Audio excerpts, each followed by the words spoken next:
जी अस्सलाम वालेकुम। आज की वीडियो हम तीन टॉपिक के ऊपर डिस्कशन करेंगे। सबसे पहले, ऐसे कौन से लोग हैं जिनके ऊपर रिटर्न फाइल करना कंपलसरी है, उनको एग्जाम्पशन अवेलेबल नहीं है। इन लोगों की तकरीबन कोई 14 पर्सन की लिस्ट है एफबीआर ने जो सेक्शन 114 में प्रोवाइड की है, उसके ऊपर डिस्कशन करेंगे। सेकंड पॉइंट में, ऐसे कौन से लोग हैं जिनको रिटर्न फाइल करना कंपलसरी नहीं है, मतलब उनके पास ऑप्शन अवेलेबल है कि वो रिटर्न फाइल ना करना चाहें तो एफबीआर उनको नोटिस नहीं करेगा।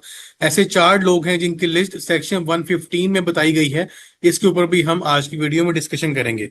थर्ड टॉपिक में हम डिस्कस करेंगे रिगार्डिंग रिटर्न लास्ट डेट और उस पे कितने चांसेस हैं कि एफबीआर एक्सटेंशन अनाउंस करेगा। इन तीन टॉपिक्स के ऊपर आज हम डिस्कशन करेंगे। स्टार्ट करते हैं वीडियो को सबसे पहले टॉपिक से, जो कि है सेक्शन 114 के ऊपर, जिसमें ये बताया गया है कि ऐसे कौन से 14 लोग हैं जिनको रिटर्न फाइल करना जरूरी नहीं है। Section 114 of income tax ordinance में मिलता है return of income. The following person are required to furnish return of income.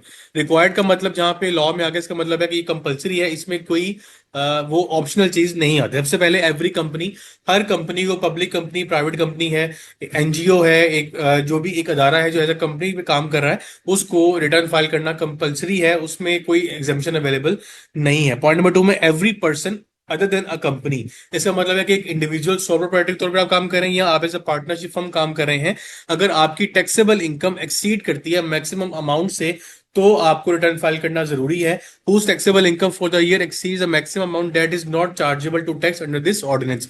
अगर आपकी जो टैक्स की अमाउंट, जो इनकम की अमाउंट है, वो मिनिमम थ्रेशोल्ड से नीचे है, जो जिसके ऊपर टैक्स अप्लाई होता है, तो फिर आपके ऊपर रिटर्न फाइल करना कंपलसरी नहीं है। लेकिन अगर आप बिजनेस ऐसे करते हैं तो बिजनेस के लिए 6 लाख रुपए का आपकी स्लैब है या इनकम आप सैलरी की अर्न कर रहे हैं, तो उसके ऊपर भी 6 लाख की एनुअल लिमिट है, जिसके बाद आपके ऊपर टैक्स अप्लाई हो जाता है। तो अगर आप 6 लाख से ज्यादा की इनकम अर्न कर रहे हैं तो फिर आपको रिटर्न फाइल करना जरूरी है। थर्ड पॉइंट में, any non profit organisation as defined in clause 36, NGO के तौर पर कंपनी को काम कर रही है, हॉस्पिटल है या कोई भी डोनेशन सेंटर है, वो भी रिटर्न फाइल करेगा क्योंकि वो एज अ कंपनी ही समझा जाता है इनकम टैक्स ऑर्डिनेंस के अंदर। फोर्थ नंबर पे, every person whose income for the subject to final taxation under any provision of this ordinance. अब इसका मतलब क्या है, आपने कोई प्रॉफिट में इन्वेस्टमेंट की हुई है, सेविंग अकाउंट से कोई प्रॉफिट रिसीव हो रहा है जो फाइनल टैक्सेशन के अंदर आता है, या आपने सिक्योरिटीज में इन्वेस्टमेंट की जहां से आपको डिविडेंड इनकम अर्न होती है या आप उसमें उसको बेच गेन अर्न करते हैं, तो ये फाइनल टैक्सेशन की इनकम है। ऐसी कोई भी इनकम जो फिक्स या फाइनल टैक्सेशन के अंदर आती है, उसके ऊपर भी आपकी रिटर्न फाइलिंग की रिक्वायरमेंट अप्लाई हो जाती है। फिफ्थ कैटेगरी में कुछ एक लिस्ट दी गई है उन लोगों की जो इस कैटेगरी में फॉल कर रहे होंगे, तो उनके ऊपर रिटर्न फाइलिंग की रिक्वायरमेंट ऑटोमेटिकली अप्लाई हो जाएगी। सबसे पहले, any person who has been charge to tax in respect of any of the two preceding tax years. पिछले 2 सालों पे अगर आपके ऊपर टैक्स अप्लाई होता रहा है, तो इस साल अगर आपकी इनकम थ्रेशोल्ड से कम है तो भी आपको टैक्स फाइल करना है, रिटर्न फाइल करनी है, क्योंकि पिछले 2 सालों में आपकी इनकम इतनी थी कि आप उस पर टैक्स दे रहे थे। Claims a loss carry forward under this ordinance for tax year. जो बिजनेस इनकम अर्न करते हैं वो इसमें लॉस कैरी फॉरवर्ड कर रहे होते हैं, आगे कुछ सालों में वो उसको एडजस्ट करवा सकते हैं। तो जो लॉस एडजस्ट करवाना चाहता है अपने इनकम के अगेंस्ट, उसको भी रिटर्न फाइल करना कंपलसरी है, अदरवाइज उसका लॉस एडजस्ट नहीं होगा। अगर आपके पास कोई इमूवेबल प्रॉपर्टी है, कोई लैंड है जिसका जो एरिया है 500 स्क्वायर यार्ड या इससे ज्यादा है, या आप फ्लैट ओन करते हैं जो एक शहर की अर्बन एरियाज के अंदर आता है, उसके ऊपर भी फिर आपकी रिटर्न फाइलिंग की रिक्वायरमेंट अप्लाई हो जाती है। यही प्रॉपर्टी जो 500 स्क्वायर यार्ड से ज्यादा की है, वो पहले ऊपर यहाँ पे जिक्र किया कि शहर के अंदर होनी चाहिए। अब यहाँ पे रेटिंग एरिया का मतलब है कि शहर से बाहर किसी इलाके में अगर आपके पास कोई प्रॉपर्टी है जो 500 स्क्वायर यार्ड से ज्यादा है, उसके ऊपर भी आपकी ये लिमिट अप्लाई होती है, रिटर्न फाइल करना पड़ेगी।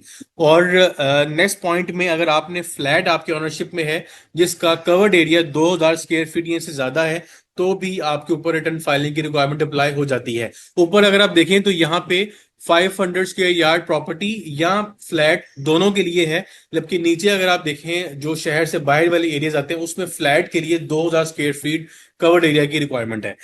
अगर आपके पास ऐसी गाड़ी है जिसकी इंजन कैपेसिटी 1000 सीसी से ज्यादा है, तो भी आपके ऊपर रिटर्न फाइलिंग की रिक्वायरमेंट अप्लाई हो जाएगी, चाहे आपको इनकम अर्न कर रहे हैं या नहीं कर रहे, सिर्फ इन एसेट्स की ऑनरशिप की वजह से आपको रिटर्न फाइल करनी पड़ेगी। इस साइड की लास्ट कैटेगरी में आपकी जो रिक्वायरमेंट है वो हैज ऑब्टेन्ड एनटीन। अगर आपने एफबीआई के साथ रजिस्ट्रेशन करवा ली है, रजिस्ट्रेशन करवाने के बाद चाहे आपकी इनकम मिनिमम थ्रेशोल्ड से कम है या आपके पास कोई एसेट नहीं भी है, हाल ही आपने एनटीएन बना लिया है, तो उस एनटीएन के बेसिस पे आपको चाहे नहीं रिटर्न फाइल करनी पड़े, आपको वो फाइलिंग करनी पड़ेगी, आपके ऊपर रिक्वायरमेंट अप्लाई होती है।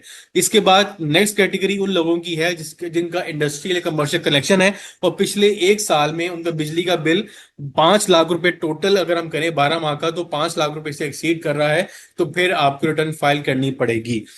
नेक्स्ट कैटेगरी में ऐसा रेजिडेंट पर्सन जो पाकिस्तान में रेजिडेंट है, कंपनी, इंडिविजुअल या एओपी, पाकिस्तान में बिजनेस अर्न कर रहा है, बिजनेस इनकम अर्न कर रहा है, और वो local body chamber of commerce है, या पाकिस्तान इंजीनियरिंग काउंसिल है, मेडिकल डेंटल काउंसिल है, पाकिस्तान बार काउंसिल है, या प्रोविंशियल बार काउंसिल, या आई कैप या कॉस्ट मैनेजमेंट एसीएम में जो इंस्टीट्यूट है उसके साथ रजिस्टर्ड हो, तो भी उसके ऊपर रिटर्न फाइलिंग की रिक्वायरमेंट अप्लाई हो जाती है।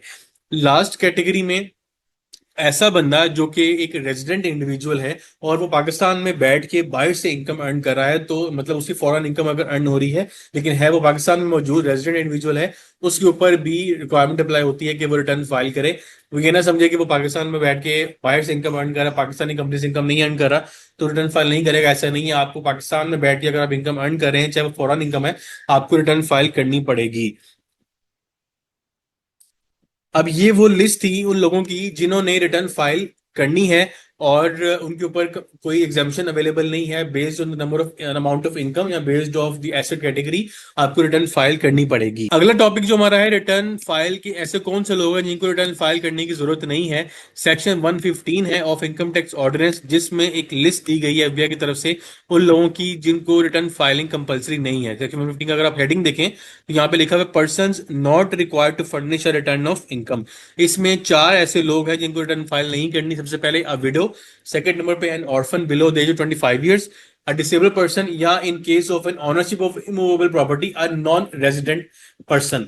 अब आप इस सेक्शन को, इन 4 कैटेगरीज को ऊपर जो कि हम पढ़ के आए उससे कंबाइन करें, यहाँ पे लिखा हुआ है कि आपको shall not be required to furnish return of income for a tax year solely by reason of subsection 3, 4, 5 and 6।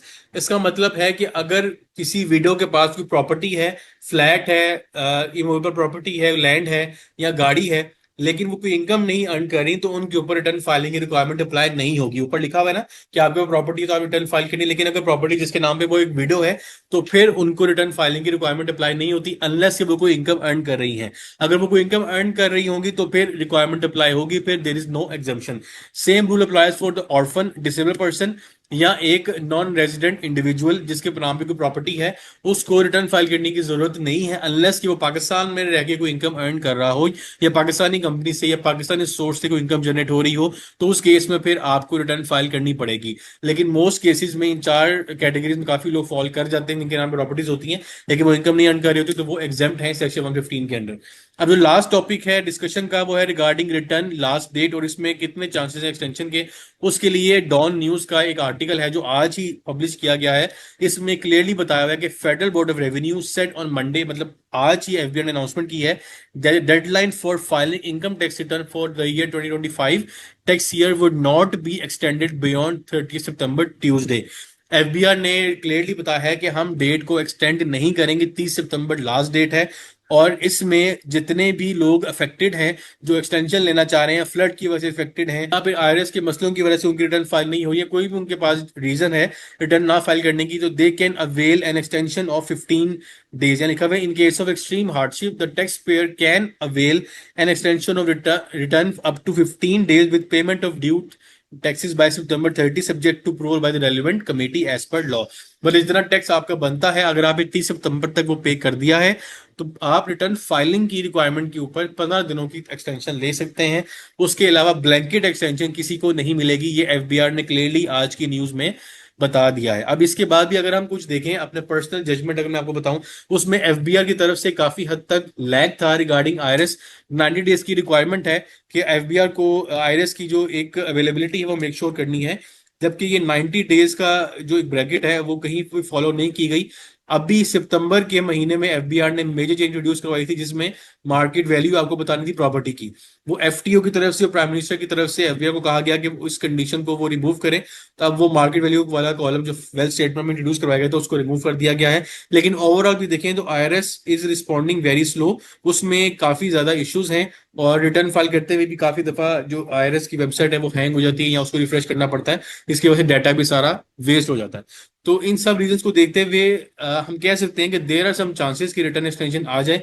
लेकिन अगर आज का जो आर्टिकल अगर आप देखें तो क्लियर वर्डिंग है कि no extension will be granted.